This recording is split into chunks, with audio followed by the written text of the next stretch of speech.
बसंतपुर नामक एक छोटे से गांव में लता और घनश्याम नामक पति पत्नी अपने 2 बच्चे पिंकी और चिंकी के साथ एक छोटे से घर में रहते थे। घनश्याम सेठ धनीराम के यहाँ खेतों में मजदूरी का काम करता था और लता गांव के एक बंगले में खाना और साफ सफाई का काम करती थी।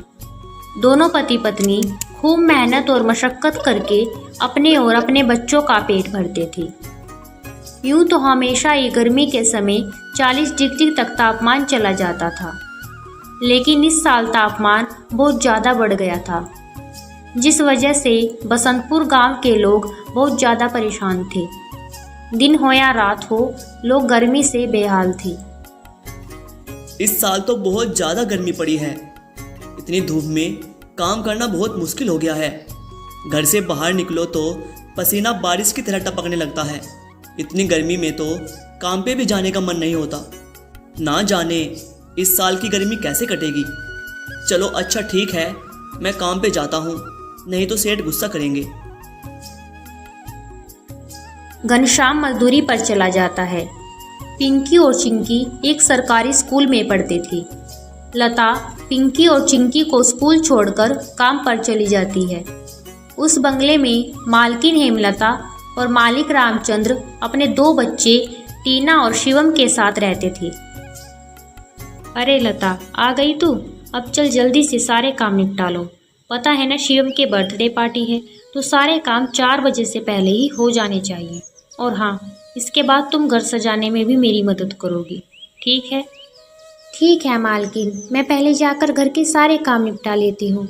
इसके बाद घर को सजाने में मैं आपकी मदद करूँगी। ऐसे लता घर के सारे काम करने के बाद हेमलता के घर को सजाने में मदद करती है। हेमलता और लता मिलकर पूरे घर को अच्छी तरह से सजा देते हैं। अच्छा मालकिन, मैंने घर के सारे काम निपटा लिए हैं और पार्टी की सारी तैयारी भी हो गई है, तो अब मैं घर जाती हूँ। हाँ हाँ ठीक है, लेकिन पता है ना तुम यहाँ शिवम की बर्थडे पार्टी है, तो तुम शाम के 7 बजे बच्चों के साथ पार्टी में आ जाना। और हाँ, मुझे तुम्हारी थोड़ी मदद की भी ज़रूरत होगी।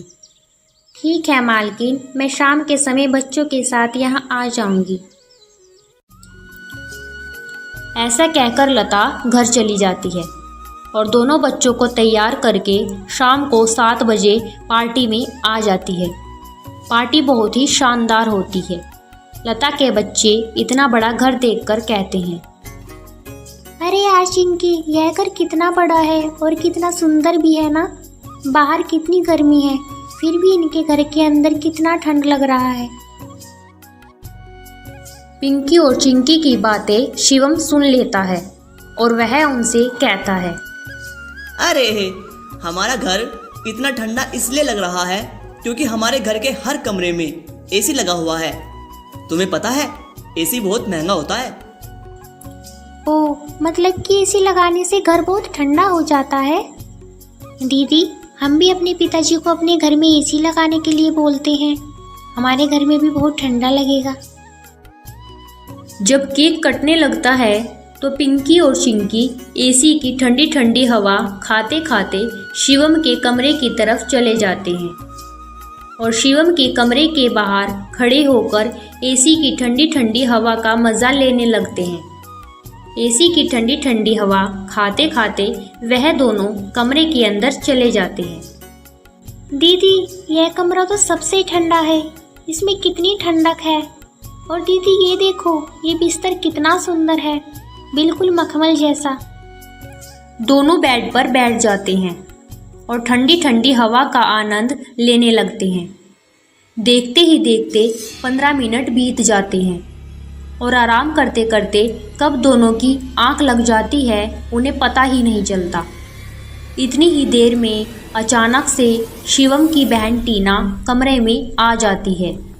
वह पिंकी और चिंकी दोनों को शिवम के बेड पर लेटा देखकर जोर से भड़कती है। ये दोनों मेरे कमरे में क्या कर रहे हैं? माँ, इधर आओ, देखो ये दोनों मेरे बेड पर क्या कर रही हैं। टीना की आवाज़ सुनकर हेमलता कमरे में आती है। तुम दोनों अभी के अभी मेरे बेड से उठो। पिंकी और चिंकी हेमलता की आवाज़ सुनकर जग जाते हैं और लता भी हेमलता की आवाज़ सुनकर भागी भागी चली आती है। क्या हुआ मालकिन? आपकी बहुत ज़ोर से नीचे आवाज़ आ रही थी। क्या हुआ ये पूछ, क्या नहीं हुआ ये देख नहीं रही तू? तेरे बच्चों ने अपने गंदे मैले बदबूदार कपड़ों से मेरा बेड गंदा कर दिया। तेरे बच्चों ने इसी देखा नहीं कि सोने चले मेरे बेड पे। हद होती है यार। मैं तो तेरे बच्चों को इसलिए बुलाया था कि इनका भी थोड़ा मन लग जाएगा। इन्होंने ऐसी पार्टी लाइफ में देखी नहीं होगी, ये भी देख लेंगे। पर ये तो अपनी औकात ही भूल गई कि ये हमारा घर है, कोई धर्मशाला नहीं कि कोई भी भिखारी हमारे कमरे में आ जाएगा और आ करके सो जाएगा। तो अभी की अभी अपने बच्चों को लेकर निकल यहाँ से। और हाँ, कल से काम पर भी आने की कोई ज़रूरत नहीं है। मालकिन ऐसा मत करो, मेरी बात तो सुनो। बच्चे नादान हैं। मैं वादा करती हूँ आगे से ऐसा कभी दोबारा नहीं होगा। ये मेरी आखिरी भूल समझ कर माफ़ कर दीजिए मालकिन। मुझे काम से मत निकालिए मालकिन। इस काम के सहारे तो मेरा घर चल रहा है। यह तेरी सरदर्द है। अब तो यहाँ पर काम नहीं कर सकती। अब तो अपने बच्चों को ले और यहाँ से निकल। हेमलता लता और उसके बच्चों को घर से बाहर निकाल देती है और आगे से काम पर आने को भी मना कर देती है। अब लता के पास कोई काम नहीं था। घर का सारा भार अब घनश्याम के कंधों पर आ गया था। हे भगवान, आज तो खाना बनाने के लिए आटा भी नहीं है। अब मैं आटा कहाँ से लाऊं? मेरे पास तो अब और पैसे भी नहीं हैं। और जो तनख्वाह घनश्याम जी को मिली थी वह सब घर खर्चे में ख़त्म हो गई। मेरा क्या है, मैं तो पानी पीकर भी सो जाऊंगी। पर बच्चों का क्या? भूखे पेट इन्हें नींद कैसे आएगी? आ गए आप? आज घर में राशन ख़त्म हो गया है। आज खाने में कुछ नहीं बना है। कोई बात नहीं, आज मैं खाना साथ लेकर आया हूँ। सेठ जी के यहाँ दावत थी तो उन्होंने कुछ खाना बच्चों के लिए भी दिया है। ऐसे उस रात तो वह सभी खाना खाकर सो जाते हैं। अगली सुबह लता फिर से अपनी मालकिन हेमलता के घर जाती है और उससे थोड़े पैसे उधार मांगती है। मालकिन, मेरे घर में खाने के लिए एक अनाज का दाना भी नहीं है। कृपया आप मुझे थोड़े पैसे उधार दे दीजिए। तुझे देने के लिए मेरे पास कोई पैसे वैसे नहीं हैं। मैंने तुझे पहले ही काम से निकाल दिया था। फिर तेरी यहाँ आने की हिम्मत कैसे हुई? जा निकल यहाँ से और आइंदा यहाँ पर अपनी शक्ल मत दिखाना। हेमलता की कड़वी बातें सुनकर लता घर वापस जाने लगती है।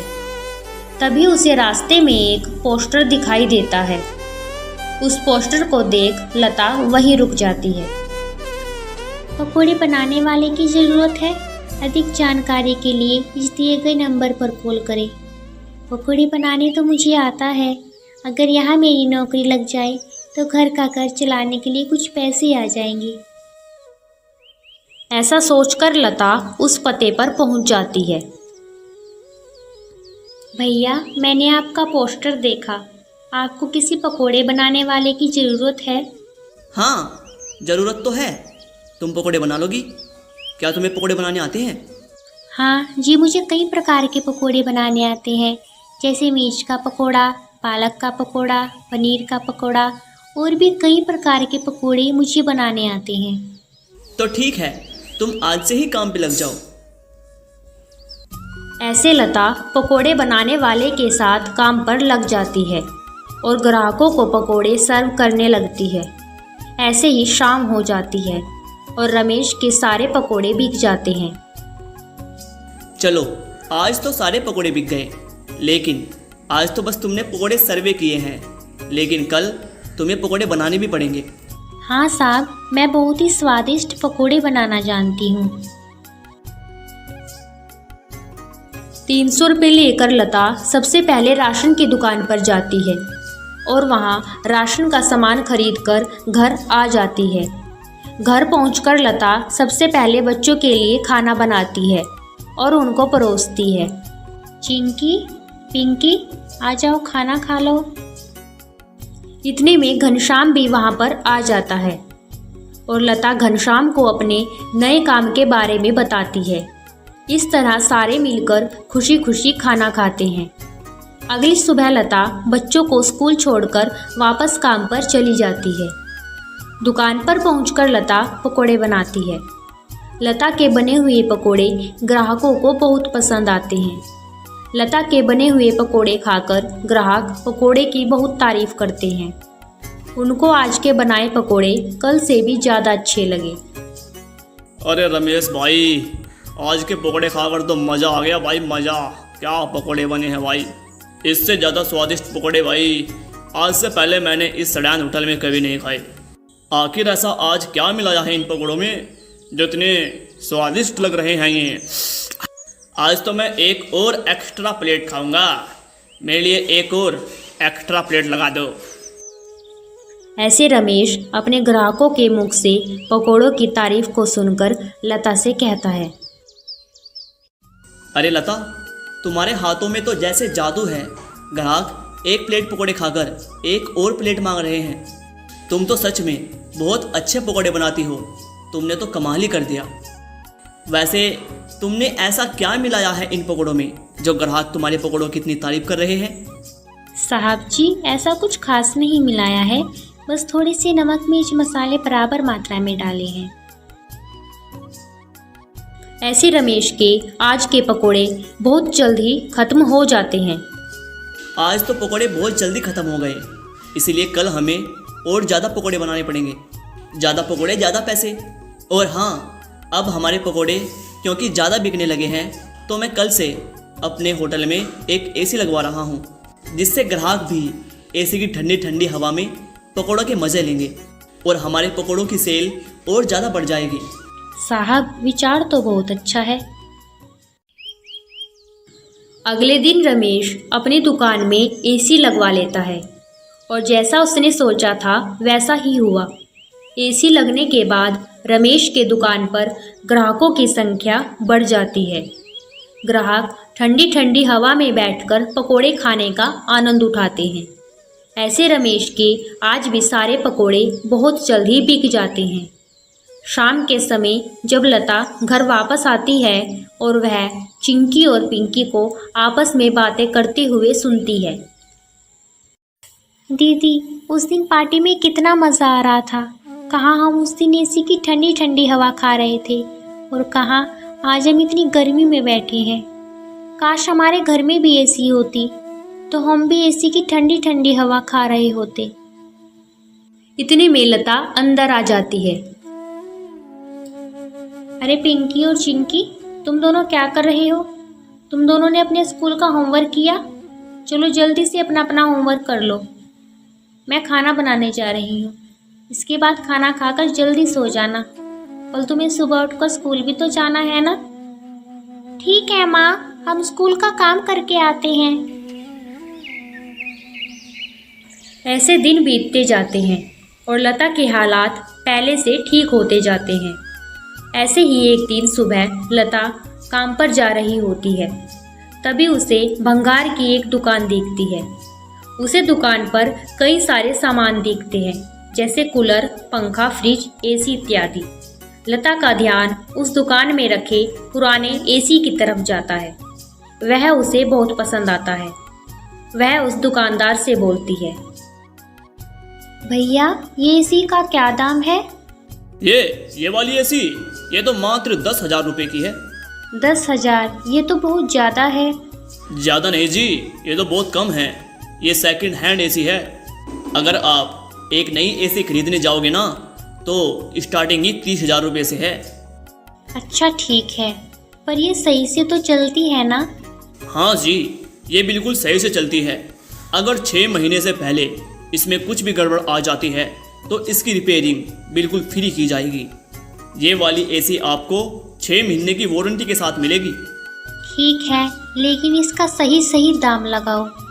मैं इसके 8,000 दूंगी। अगर तुम्हें देनी है तो मुझे यह एसी 8,000 में दे दो। ठीक है जी, हमें भी तो बेचनी ही है। ले लो, 8,000 में ले लो। बताओ कहाँ पर लगानी है ये एसी? लता उस आदमी को अपने घर लेकर आती है। वह आदमी लता के घर पहुंचकर एसी को लगा देता है। एसी चालू करते ही ठंडी ठंडी हवा घर में फैलने लगती है। बच्चे भी इस ठंडी ठंडी हवा का मजा उठाते हैं। दीदी क्या मज़ा आ रहा है, एसी की ठंडी ठंडी हवा, ऐसा लग रहा है जैसे बर्फ़ की चादर ओढ़ ली है हमने। इतनी कड़ी गर्मी में ठंडी ठंडी हवा बर्फ़ की चादर जैसी लग रही है। घर में एसी लगते ही बच्चे बहुत खुश हो जाते हैं। घनश्याम भी घर आ जाता है। ओह, आखिर तुमने बच्चों की इच्छा पूरी कर ही दी। कैसे ना करती भला, बच्चे तो आखिर मेरी जान है, इनसे बढ़कर मेरे लिए कुछ भी नहीं। एसी लग जाने की वजह से बच्चे बहुत खुश होते हैं और लता की कमाई भी अच्छी होने लगती है। लता के बनाए हुए पकोड़ों की वजह से रमेश की दुकान पर ग्राहकों की भीड़ लगी रहती थी। इससे रमेश खुश होकर लता की तनख्वाह बढ़ा देता है। थोड़े दिन बाद घनश्याम भी सेठ धनीराम के यहाँ मजदूरी छोड़कर लता के साथ पकोड़े बनाने लगता है। दोनों को रमेश काफ़ी अच्छी सैलरी देता था, जिससे उनका घर खर्च काफ़ी आसानी से चल जाता था। बच्चे पूरी गर्मी एसी की ठंडी ठंडी हवा में गुजारते हैं और इस तरह वह लोग अपना जीवन खुशी खुशी जीने लगते हैं।